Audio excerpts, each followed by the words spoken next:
क्या होता है आयुर्वेद? क्या क्या होती है आयुर्वेदिक ट्रीटमेंट? क्या होता है पंचकर्मा? कौन से ऐसे डिसीजेस है जिसमें हमको आयुर्वेदिक ट्रीटमेंट से रिजल्ट मिल सकता है? और सबसे पहले मैं आप सबको ये कहना चाहती हूँ कि मेरा ये वीडियो आप पूरा देखें, क्योंकि अगर आपको ज़रूरत नहीं भी हो तब भी आप किसी दूसरे को ये वीडियो शेयर कर सकते हैं, जिससे कि उनको काफ़ी हेल्प होगी।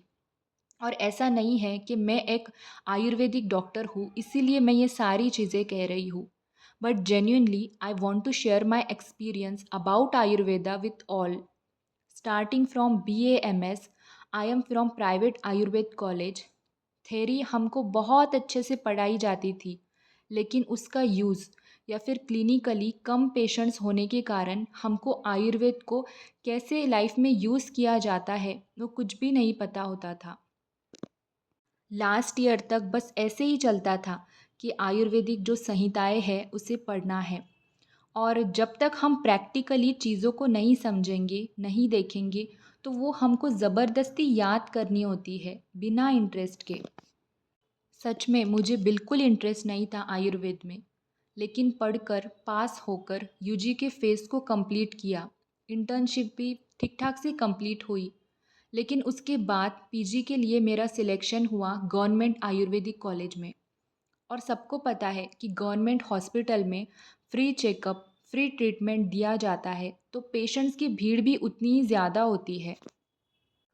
और जब मैं यहाँ पर आई और जब मेरी खास करके पंचकर्मा में पोस्टिंग लगी, तो मुझे वो 3 महीनों में इतना कुछ सीखने को मिला, इतना कुछ जानने को मिला कि मुझे ये रियलाइज़ हुआ कि I was totally not in support of Ayurveda, बावजूद इसके कि मैं एक आयुर्वेदिक डॉक्टर हूँ।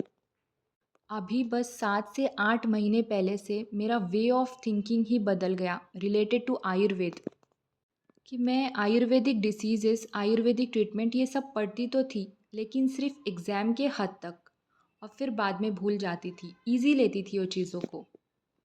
यहाँ पर जब पेशेंट्स आते हैं, उनकी स्पेसिफ़िक बीमारी के लिए उनको आयुर्वेदिक मेडिसिन दिए जाते हैं, उनकी कंडीशन के अनुसार आयुर्वेदिक कर्म किए जाते हैं। और पता है, लोगों में ये सबसे बड़ा मिसकंसेप्शन है कि आयुर्वेदिक ट्रीटमेंट को बहुत टाइम लगता है रिज़ल्ट के लिए। आयुर्वेदिक ट्रीटमेंट से इंस्टेंट रिलीफ होता है या नहीं? आगे मैं आपको जो भी चीज़ें कहूँगी या फिर नंबर ऑफ़ केसेस के बारे में मैं आपको बताऊँगी, आपको खुद ही इस क्वेश्चन का आंसर मिल जाएगा और आपको क्लैरिटी मिल जाएगी फॉर श्योर। मैं आपको सिंपल लैंग्वेज में इससे रिलेटेड चीज़ें बताना चाहूँगी, जैसे एक नॉर्मल इंसान को ये चीज़ें समझे उस तरह से बताऊँगी। बेसिकली 2 टाइप्स की ट्रीटमेंट आयुर्वेद में होती है। फर्स्ट, मेडिसिनल ट्रीटमेंट, जिसमें पेशेंट्स को मेडिसिन दिए जाते हैं। सेकंड, आयुर्वेदिक कर्म, यानी कि डिफरेंट आयुर्वेदिक प्रोसीजर्स। पंचकर्म, यानी कि मेन आयुर्वेदिक 5 कर्म। इसके अलावा पंचकर्मा में और भी कर्म इंक्लूड होते हैं। हम सारे कर्म शॉर्ट में देखेंगे। फर्स्ट, वमन, यानी कि पेशेंट को जो डिसीज़ है उसके अनुसार कुछ दवाई देकर वॉमिटिंग के द्वारा जो भी बॉडी में टॉक्सिन्स होते हैं वो निकाल दिए जाते हैं। देन विरेचन, यानी कि पेशेंट के डिसीज़ के अनुसार टैबलेट, दवाई, ये सारे चीज़ें देकर मोशंस के द्वारा जो भी बॉडी में टॉक्सिन्स है वो निकाल दिए जाते हैं। देन बस्ती, जिसे हम एनीमा भी कहते हैं, जो वात की एक विशिष्ट चिकित्सा है। देन उसके बाद नस्य, नाक में तेल डाला जाता है। गले के ऊपर जो भी बॉडी पार्ट के डिसीजेस है उसमें इसका प्रयोग किया जाता है। फिर है रक्त मोक्षण, जो भी इम्प्योर ब्लड होता है उसे निकाल दिया जाता है। इसके अलग अलग टाइप्स होते हैं, जैसे जलों का औचरण, जिसे हम लीच थेरेपी कहते हैं। उस लीच के द्वारा हम इम्प्योर ब्लड को शरीर के बाहर निकाल देते हैं। देन सीरावेद, यानी कि वेंस के थ्रू इम्प्योर ब्लड को निकालना। इसके अलावा भी आयुर्वेद में और भी कर्म दिए हैं। दो तो आयुर्वेद में कर्म भी है और हम सब उसको जानते हैं।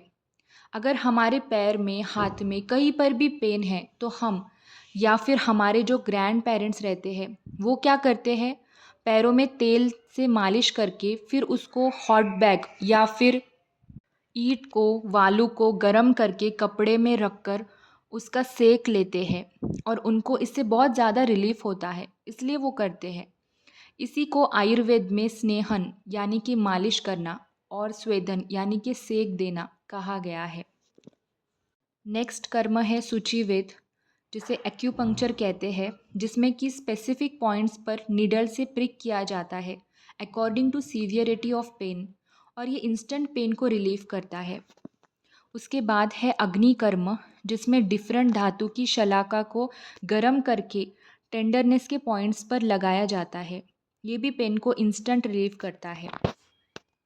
देन कटी बस्ती, जो एरिया पर पेन होता है वहाँ उड़द की आटे की पाली बनाई जाती है और उसमें गरम करके तेल डाला जाता है। ठंडा होने तक वही रखा जाता है और फिर दोबारा उसे गरम करके डाला जाता है। ऐसे मिनिमम 3 टाइम्स करते हैं। जिस भी लोकेशन पर ये किया जाता है उस तरह से उसका नाम होता है। जैसे कमर पर किया तो फिर उसे कटी बस्ती कहते हैं। अगर घुटनों पर या फिर नी जॉइंट पर किया तो उसे जानू बस्ती कहते हैं। अगर इसको गर्दन पर किया जाए तो उसे मन्या बस्ती कहते हैं। देन नेक्स्ट कर्म होता है शिरोधारा। सर के ऊपर एक स्पेशलाइज्ड शिरोधारा यंत्र के सहारे से तेल छोड़ा जाता है। इस तरह से ये सारे कर्म आयुर्वेदिक ट्रीटमेंट में इंक्लूड होते हैं। इन कर्म के जो द्रव्य है और तेल होते हैं वो पेशेंट्स की कंडीशन, पेशेंट के डिसीज़ के अकॉर्डिंग डिफरेंट होते हैं। पंचकर्मा में मैंने खुद की आँखों से पेशेंट को बीमारियों से, तकलीफ़ों से रिलीफ मिलते देखा है। और ऐसा भी बिल्कुल नहीं है कि आपको टोटल हर एक डिसीज़ में आयुर्वेद से ही मदद मिलेगी। बहुत से डिसीज़ेस होते हैं जैसे हाइपरटेंशन, डायबिटीज़ मेलाइटस, हाइपोथायरॉयडिज़म और भी कई डिसीज़ेस में हमको एलोपैथिक की ज़रूरत पड़ती ही है। होम्योपैथिक से भी काफ़ी डिसीज़ेस में अच्छा रिज़ल्ट देखने को मिल रहा है। आयुर्वेद हॉस्पिटल में मोस्ट ऑफ़ द पेशेंट्स जब आते हैं ना, तो उनके हाथ में एक बड़ी सी कैरी बैग होती है। उनके रिपोर्ट्स उसमें होते हैं और 2 से 3 जगहों पर या फिर उससे भी ज़्यादा हॉस्पिटल्स के ट्रीटमेंट लेने के बाद वो थक हार कर आयुर्वेद ट्रीटमेंट के लिए आते हैं। और होता है ना कि आप दूसरे कोई पेशेंट से, किसी से सुनते हो कि यहाँ पर बहुत अच्छा ट्रीटमेंट होता है, यहाँ से 70% पेशेंट्स अच्छा होकर ही बाहर जाता है। तो फिर ये सब जानने के बाद पेशेंट्स आते ही हैं। और मुझे इतना ज़्यादा इंटरेस्ट आने लगा है आयुर्वेद में कि मैं आपको बता नहीं सकती। क्योंकि पेशेंट को रिलीफ मिलता है बीमारी से तो वो खुशी ही डिफरेंट लेवल की होती है कि उसे ज़ाहिर ही नहीं किया जा सकता। आगे और भी आपसे बहुत सारी बातें करनी है, बहुत सारे केसेस के बारे में आपको बताना है। हर एक प्रोसीजर्स, उसके बेनिफिट्स मैं आपको मेरे वीडियोस के ज़रिए बताऊंगी। सो प्लीज़ मेरे इस चैनल को लाइक करें, शेयर करें, सब्सक्राइब करें, ताकि आने वाली हर एक वीडियो आप तक पहुंच सके। Thank you so much.